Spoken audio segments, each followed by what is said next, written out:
나눕시다. 사랑합니다. 축복합니다.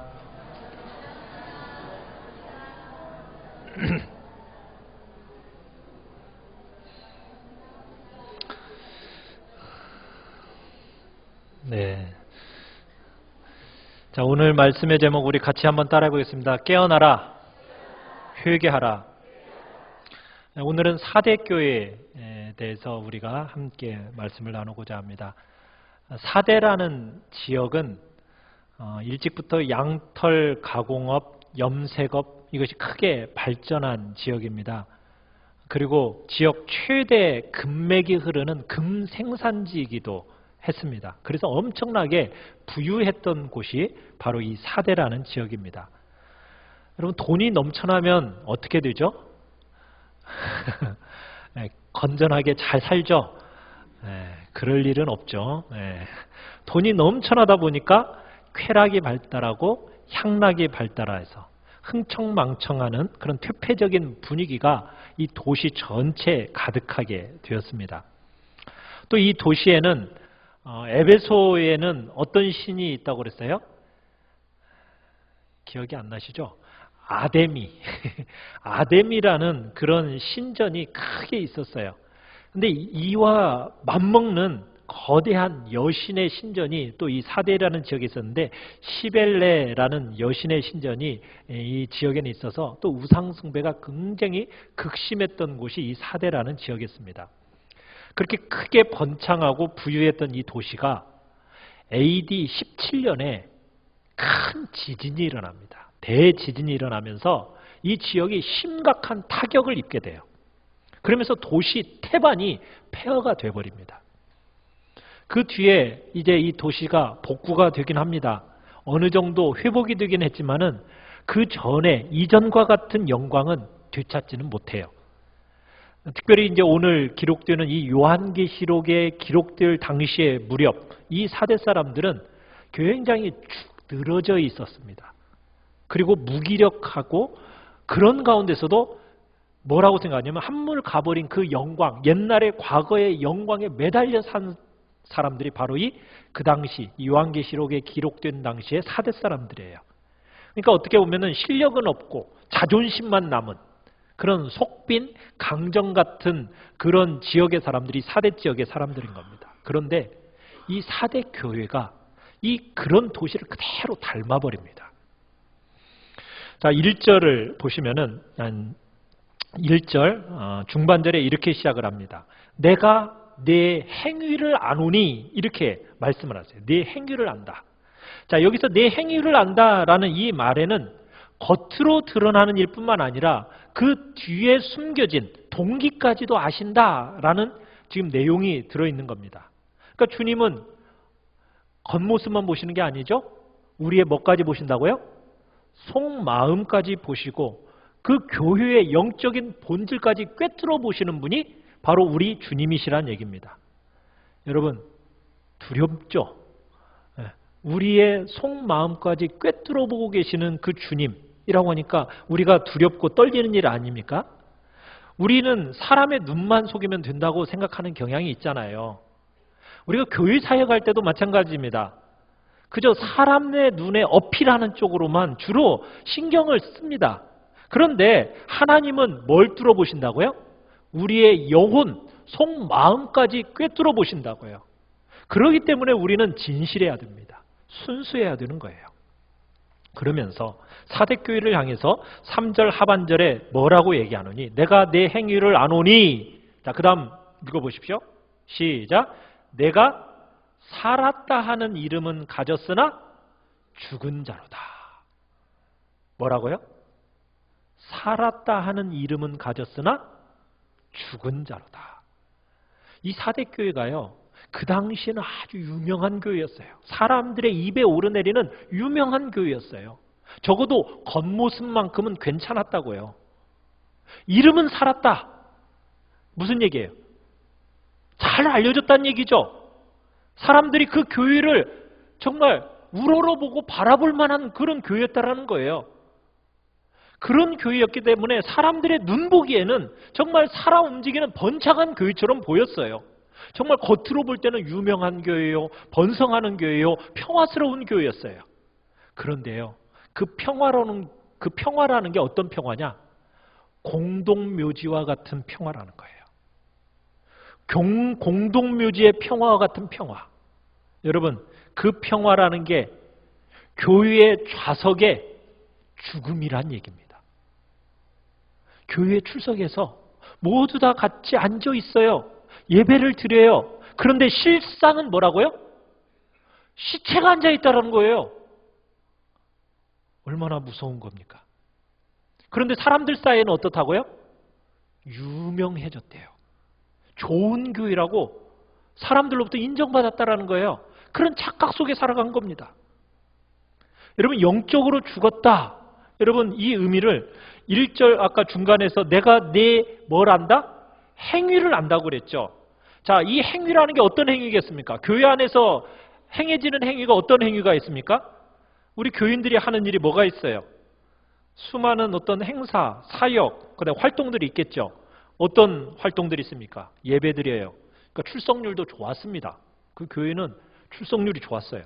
또 다양한 사역으로 인해서 굉장히 바빴어요. 아주 바쁘게 돌아갔어요. 거기다가 성경 공부 프로그램도 있어서 잘 돌아갔습니다. 구제도 해요, 봉사도 해요, 선교도 해요.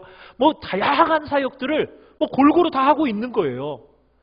여러분, 주님 보실 때 행위가 없는 게 아니에요. 분명한 행위가 있어요. 말만 하는 교회가 아니에요. 분명히 행동하는 교회입니다.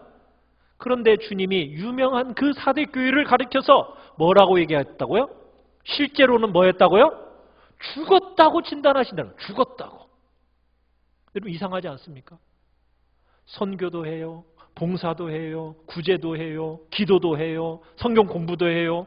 그렇게 행위가 많았는데도 불구하고 뭐라고요? 교회의 좌석에 앉은 그 사람들이 다 뭐다?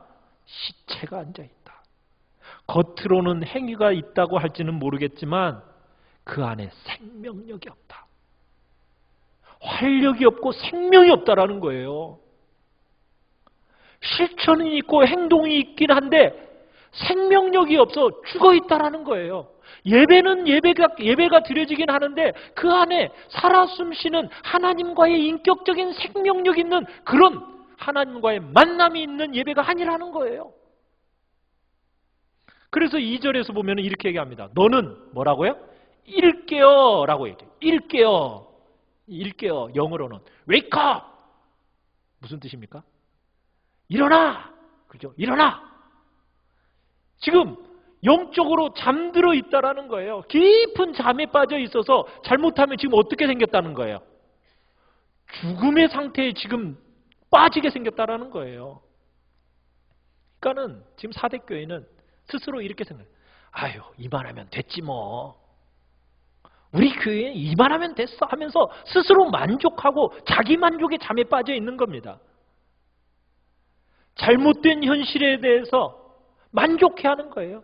깨어 있어야 되는데 깨어 있지 못하는 그런 신앙인의 자세를 취하고 있는 거예요. 그러니까 잘못하면 영적 마귀의 손에 노란하게 생긴 거예요. 지금 넘어갈 위기에 빠져 있으니까 지금 뭐 하라고요? 일깨어, 깨어나라, wake up. 겉으로는 실천이 있다고 할지 모르지만 너희들은 지금 깊은 잠에 빠져 있다.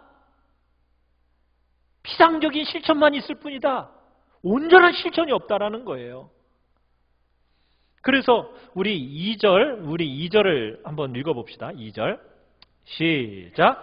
너는 일깨어 그 남은 바 죽게 된 것을 굳건하게 알아. 내 하나님 앞에 내 행위에 온전한 것을 찾지 못하였느니라. 자, 여기서 보면은 내 하나님 앞에 내 행위에 뭘 찾지 못했다? 온전한 것을 찾지 못했다. 온전한 행위를 찾지 못했다라는 거예요. 주님이 보실 때 행위는 있어요. 행위들은 많아요. 그런데 그 행위들이 어떤 행위가 없다고요? 온전한 행위가 없다라는 거예요. 여러분, 이 온전한이라는 말은 컵에 물이 담겨져 있는데 그 컵에 물이 꽉 차 있는 것을 온전한이라는 표현을 씁니다. 꽉 차 있는 거. 자, 그러면 온전하지 못하다는 얘기는 뭐예요? 그 물에 지금 컵에 뭐가 없다라는 거예요? 결핍, 온전하지 못하다는 것은 결핍된 상태라는 거예요. 생명이 없어요. 여러분 그 속에는 뭐가 있냐? 하나님께 표준이 있다는 게, 기준이 있다는 얘기입니다. 구제할 때, 기도할 때, 금식할 때, 봉사할 때, 선교할 때, 다 그때 우리는 우리 마음대로 하면 다 그게 구제요, 봉사요, 선교요. 우리는 그것이 헌금이라고 생각할지 모르는데 하나님 앞에 뭐가 있다라고요? 표준이 있다라는 거예요. 그 표준이 채워질 때 하나님이 그것을 받으신다는 거예요. 그런데 그 행위들이 어떻다고요? 온전하지 못하다라는 거예요. 표준에 이르지 못했다라는 거예요. 하나님의 마음에 드는 게 아무것도 없다라는 거예요. 하나도 없다라는 거예요. 형태는 갖추었지 모르지만 속빈, 강정이란 얘기입니다. 속이 텅 비어 있다라는 거예요. 주님이 보시기에 살았다는 거 저희들은 말할지 모르겠지만 주님이 보시기에는 어떻다고요? 죽었다. 생명이 없다. 지금 얘기하시는 거예요. 사랑하는 성도 여러분, 여러분 이런 평가 얼마나 충격적입니까? 오늘 우리가 예배 드렸어요. 우리가 예배 드리고 있어요. 여러분 그 예배 하나님이 완성되지 않았대요. 하나님이 안 받으신대요. 그냥 그 예배 니네들 해치운 거지 정말 그게 주님 보시기에 합당한 내가 받음직한 예배냐? 하나님 그렇게 말씀하신다는 거예요. 하나님 앞에 헌금 드렸어요. 근데 그 헌금이 교만한 마음으로 무덤덤한 마음으로 아무 생각 없이 하나님 앞에 드려지는 헌금이라면 그건 하나님이 받으시지 않는다는 거예요. 여러분 이런 식으로 생각을 해보면요. 우리의 사역 하나하나의 마음 하나하나에 정말 얼마나 우리의 마음에 두려움이 찾아옵니까? 두렵고 떨리는 일이지 않습니까? 우리가 하나님을 하는데 일을 하는데 그냥 시간 때우기조차로 대충대충 때우는 거 사람들의 눈가림만 하면 된다는 식으로 여러분 생각하면 큰일 난다는 거예요. 하나님은 우리가 그 표준에 걸맞는 예배요, 봉사요, 선교요, 헌신이 드려지기를 원하시는 거예요. 우리의 마음의 태도를 보신다는 거예요. 우리가 매너리즘에 빠져가지고 그저 드려지는 예배니까 매너리즘에 빠져서 건성건성 드려지는 이 해치우듯이 하는 봉사요, 예배요, 헌금이라면 큰일이라는 거예요. 그러기에 진정 예수님을 잘 믿는 사람이란 정말 참으로 하나님 앞에 바로 선 사람은요. 사람 앞에서 자기 행위를 과시하려는 게 아닙니다. 누구 앞에서요? 사람들이 보이는 것만 좋아하는 게 아니라 누구 앞에? 하나님 앞에서 하는 거예요. 하나님 앞에서. 하나님이 보시기에 온전한 행위를 해야 됩니다. 그러려면 우리의 마음을 다스려야겠죠. 그렇지 않겠습니까? 하나님은 은밀한 중에 보시는 분이에요. 우리의 속마음을 다 보시면서 우리의 행위가 온전한지 온전하지 않는지를 살피시는 분이시라고요. 여러분들이 그렇게 주님 앞에 많은 행위를 했는데 하나님 보시기에 바람직한 행위가 없다. 여러분 지적하신다면 우리도 사대교회처럼 죽은 거나 다름이 없는 겁니다. 자, 은밀한 물 중에 보시는 그 하나님 앞에서 여러분 그 행위가 바르게 되었는지 못했는지 그게 무슨 뜻이냐? 우리 4절을 같이 한번 읽어보겠습니다. 4절 시작. 그러나 사대에 그 옷을 더럽히지 아니한 자 몇 명이 내게 있어 흰옷을 입고 나와 함께 다니리니 그들은 합당한 자인 연교라. 자, 여기서 하나님 앞에 행위가 바르지 못하게 되었다라는 뜻의 의미가 좀 더 자세하게 나타나는데 여기서는 뭐라고 표현을 했느냐면 사대에는 그 옷을 더럽히지 아니한 자 몇 명이 있다. 결국 죽은 자의 반대는 무슨 얘기입니까? 옷을 더럽히지 아니한 자 이런 의미겠죠. 그죠? 죽은 자의 반대는 뭐라고요? 옷을 더럽히지 아니한 자. 그럼 죽었다라는 얘기는 뭐예요? 옷을 더럽혔다. 여러분 옷을 더럽혔다는 말이 무슨 뜻이에요? 옷을 더럽혔다. 어디 시궁창에 가서 뒹굴었다. 그 무슨 얘기입니까? 영적으로 해석하면 세속문화에 세상 사람들의 그 문화권 속에 뒹굴면서 더러워졌다는 얘기예요. 아까 4대가 굉장히 어떤 지역입니까? 돈도 많고 또 신전도 있고 거기서 신을 섬김에 있어서 도덕적으로 해이해져서 음란함이 만연한 사회예요. 그런데 4대 주민들의 생활이 그렇게 문란하고 사치스럽고 과소비와 도덕적인 문란이 그렇게 굉장한 도덕성이 떨어진 도시에 그 4대라는 지역에 교회가 있는데 이 교회마저도 어떻게 됐다는 거예요? 예수를 믿는다고는 하는데 예수를 믿는다고 하면서도 어떻게 됐다는 얘기예요? 교회도 나오고 구제도 하고 헌금도 하고 봉사도 하고 선교도 다 했는데 교회 밖에만 나가면 어떻게 되는 겁니까? 밖에 있는 사람들과 똑같이 행동하면서 과소비와 사치와 도덕적으로 정말 타락함으로 같이 뒹군다는 거예요. 이게 그 옷을 더럽혔다라는 지적입니다. 디모데전서 5장 5절에서 6절을 보면은 디모데를 향해서 사도 바울이 이렇게 편지를 합니다. 향락을 좋아하는 자, 쾌락을 좋아하는 자는 살았으나 죽은 자다. 이렇게 표현하고 있어요. 뭘 좋아하는 자요? 향락을 좋아하는 자, 쾌락을 좋아하는 자. 반면에 그 반대의 상태, 살아있는 사람은 특징이 뭐냐? 하나님께 소망을 두어 주야로 항상 간구와 기도를 하는 자다. 이렇게 표현하고 있어요. 사랑하는 성도 여러분, 살아있는 사람의 특징이 뭐라고요? 하나님을 향한 소망을 가지고 뭐 하는 자? 기도하는 자라는 거예요. 기도하는 자라는 거예요. 주님 앞에 매달려서 기도하지 않았으면서도 살아있다라고 볼 수 있습니까? 없습니까? 살아있다고 볼 수 없다라는 거예요. 깊은 기도와 하나님과의 그 깊은 교제가 아니고서는요, 여러분, 세속적인 쾌락을 어떻게 이겨낼 수가 있겠습니까? 이겨낼 수가 없는 거예요. 쾌락과 향락이라는 것이 우리에게 유혹으로 다가올 때 우리 그거 어떻게 이겨낼 수 있어요? 우리의 이 죄된 성품은 그것에 끌려가게 되어 있단 말이에요. 그렇다면 그것을 이겨낼 수 있는 힘이 어디서 오는 거예요? 기도를 통해서 오는 거거든요. 그래서 향락을 좋아하는 자는 살았으나 죽은 자다. 향락을 사랑하는 것이 어디서 출발하는 거냐? 깨어 기도하지 않기 때문에.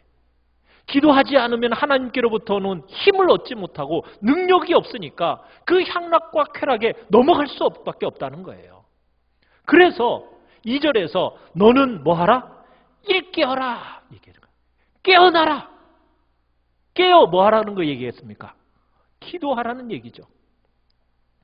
영적인 잠에 취해 있지 말고 깊은 잠에서 깨어나서 지금 기도하라는 거예요.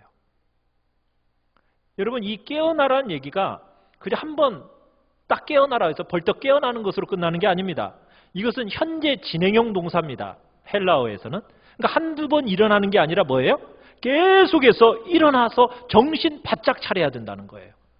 어원적으로 해석하면 이런 거예요. 꺼져가는 불씨를 되살려서 계속적으로 활을 타오르게 하는 거. 우리가 불씨라는 게 그렇지 않습니까? 그냥 내버려두면 점점 어떻게 되어져 가요? 점점 이렇게 사그러 들어가잖아요. 그러면 그 사그러 들어가려면 어떻게 해야 돼요? 다시 불길을 활을 타오르도록 뭔가 조치를 취해야 되는 거 아니겠어요? 마찬가지로 우리는 그냥 가만히 놔두면은 주변 세계의 유혹과 쾌락에 우리는 점점 우리의 영적인 활력이 어떻게 되어져 가게 돼 있어요? 점점 시들어져 가게 되어 있어요. 그러지 않으려면은 경계하면서 깨어 있어야 된다는 거예요. 기도로 깨어서 살아 있어야 된다는 겁니다. 3절에 보시면 사대교회가 왜 그렇게 되었나? 우리 3절을 같이 한번 읽어보겠습니다.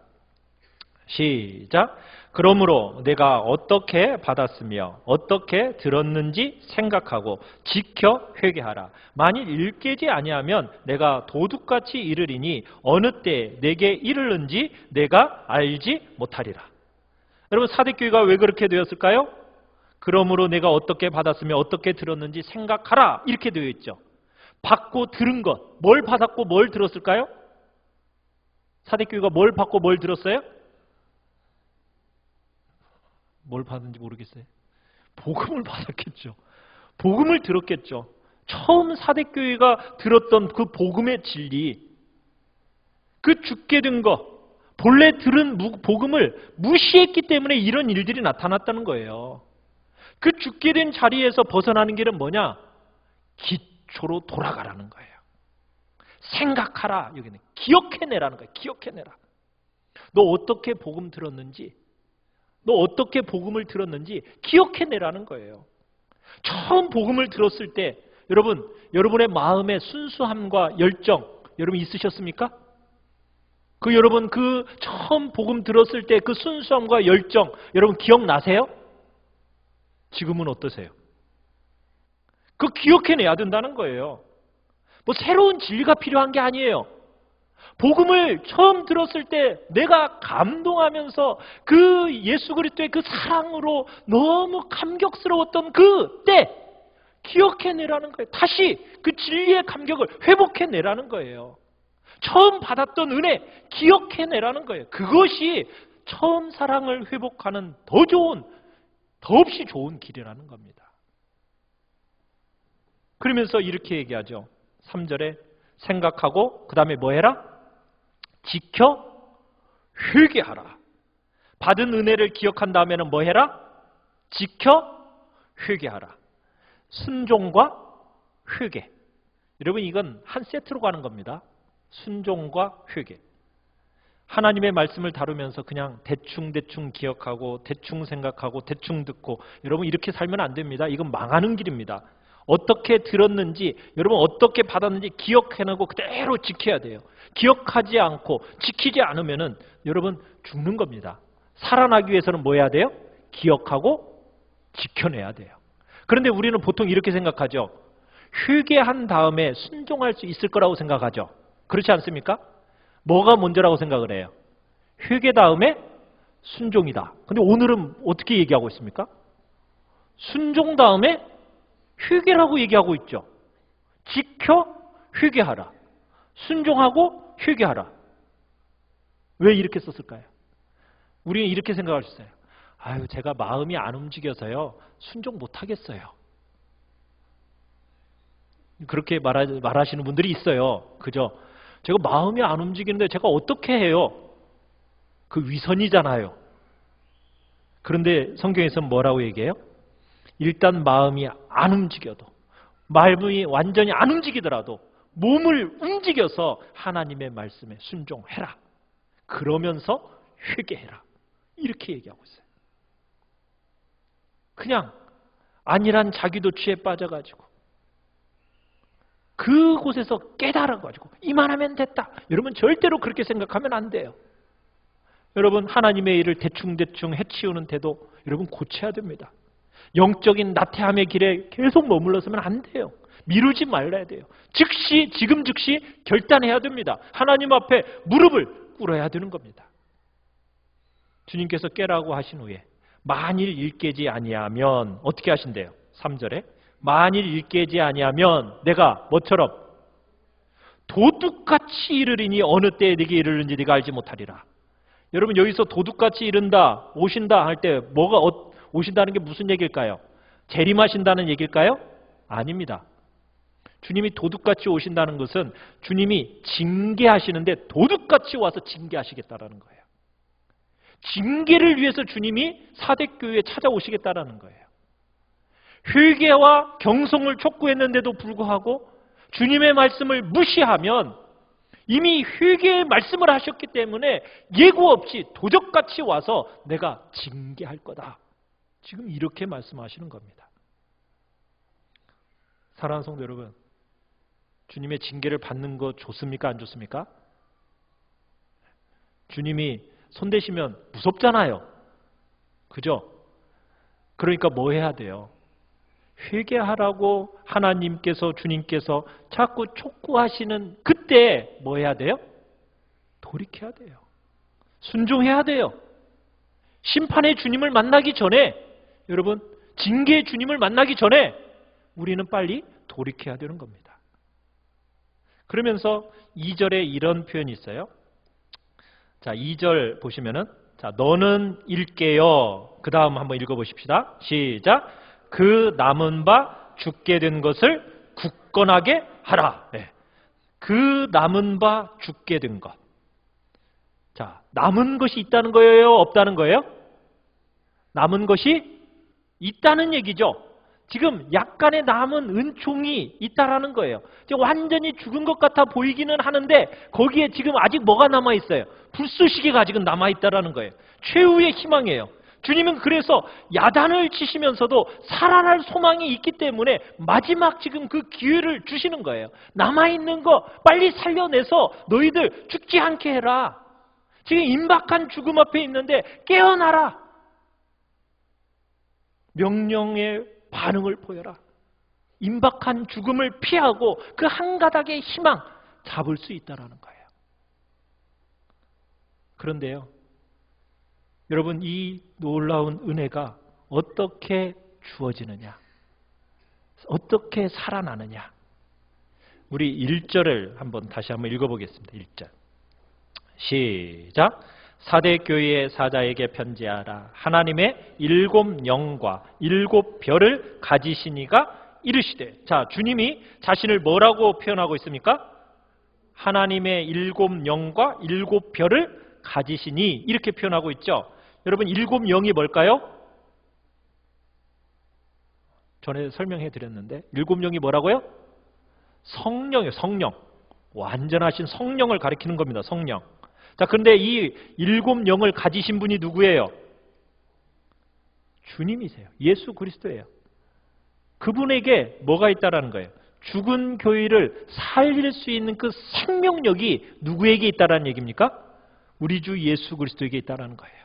우리 주 예수 그리스도께서 생명을 주시는 영, 성령을 소유하신 분이니, 그러면서 그분은 7 별을 붙잡으신 분입니다. 7 교회를 다스리시고 교회를 통치하시는 통제력을 가지신 분이 우리 주님이시라는 거예요. 그렇기 때문에 죽은 이 사대교회를 얼마든지 살리실 수 있는 분이 주님이니, 생명의 성령을 소유하신 그 능력이신 예수 그리스도를 바라보고 죽게 된 거 어떻게 해라? 다시 일으켜라. 일으켜라. 사랑하는 성도 여러분, 교회가 살아나려면 여러분 뭐가 우리 안에 부어져야 될까요? 성령의 능력이 부어져야 됩니다. 성령의 능력이 부어져야만이 우리에게 생명의 역사가 일어나고 다시 일깨워지면서 다시 한번 새롭게 되어지는 거예요. 생명의 능력을 주시는 성령의 능력이 누구에게 달려있다? 예수 그리스도에게 달려있으니 그분을 바라봐라. 일깨어 회개함으로, 그렇게 해서 주님 앞에서 새롭게 되온 그런 이긴 자에게 주님은 3가지 약속을 주십니다. 우리 5절을 같이 한번 읽어보겠습니다. 5절. 시작. 이기는 자는 이와 같이 흰옷을 입을 것이요 내가 그 이름을 생명책에서 결코 지우지 아니하고 그 이름을 내 아버지 앞과 그의 천사들 앞에서 시인하리라. 자, 이기는 자에게 주님께서 3가지 약속을 주십니다. 첫 번째 약속은 뭐예요? 그들에게 무엇을 주시겠다? 흰옷을 주신다. 흰옷이라는 것은 순수와 영광과 승리를 상징하는 겁니다. 그러니까 모든 더러움이 없는 그 천상적인 기쁨을 주시겠다는 거예요. 밝고 궁극적인 승리의 관을 씌워주시겠다는 겁니다. 근데 그것만 얘기하는 게 아니에요. 흰옷이라는 것은 단지 천국에 가서 얻는 상급만을 이야기하는 것이 아니라 이 세상에 사는 동안에도 신앙적으로 승리한 사람들에게 이 거룩한 옷을 입혀주신다. 그래서 그들을 사용하신다는 의미도 들어있습니다. 그래서 4절에 보면 이런 표현이 있죠. 그러나 사대에 그 옷을 더럽히지 아니한 자 몇 명이 내게 있어 흰옷을 입고 나와 함께 다니리니 그들은 합당한 자인 연고라. 무엇을 입고 다닌대요? 흰옷을 입고 나와 함께 다닌다. 옷을 더럽히지 않은 이긴 자들에게 주님이 함께 하시면서 주님의 영광에 동참케 하시고 주님의 능력으로 주님의 기름 부으심을 그들에게 부어주심으로 말미암아 하나님 앞에 기도하고 사역하는 이들의 삶에 하나님 앞에서 놀라운 영광이 가득한 인생을 살아가도록 만들어 주시겠다는 거예요. 우리 한누리전원교회에 이런 흰옷 입은 자들이 가득해지기를 간절히 축원합니다. 정말 하나님의 능력이 드러나고 하나님의 영광이 임하는 그런 흰옷 입은 자들이 우리 한누리전원교회에 가득해서 정말 하나님의 영광을 풍성하게 드러내기를 간절히 소원합니다. 자, 두 번째 약속이 있습니다. 두 번째 약속은 5절에서 이렇게 얘기하죠. 내가 그 이름을 생명책에서 결코 지우지 아니하고, 생명책에서 결코 지우지 아니하고, 그러면은 생명책에서 잘못하면 지워질 수도 있다라는 경고일까요? 여러분의 이름이 생명책에 기록되셨습니까? 그거 언제까지 갈 것 같아요?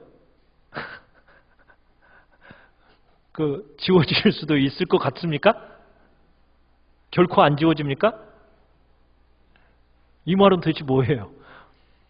여러분, 주님의 보혈의 공로로 구원하신 백성들, 실수하고 잘못하면 구원을 빼앗깁니까? 안 빼앗깁니까? 절대로 안 빼앗깁니까? 확신하세요?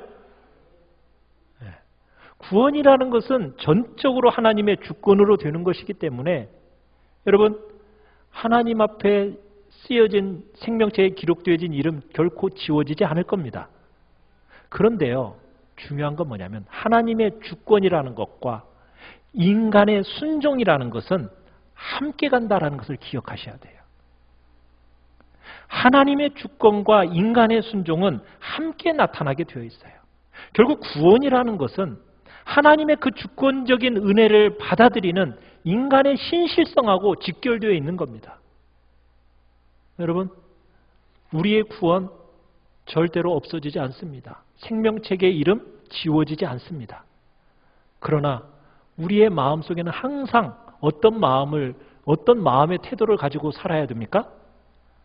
방종의 마음을 가져서는 안 돼야 돼요. 내 이름이 지워질 수도 있다라는 하나님 앞에서의 거룩한 두려움을 가지고 우리는 이 땅을 살아가야 됩니다.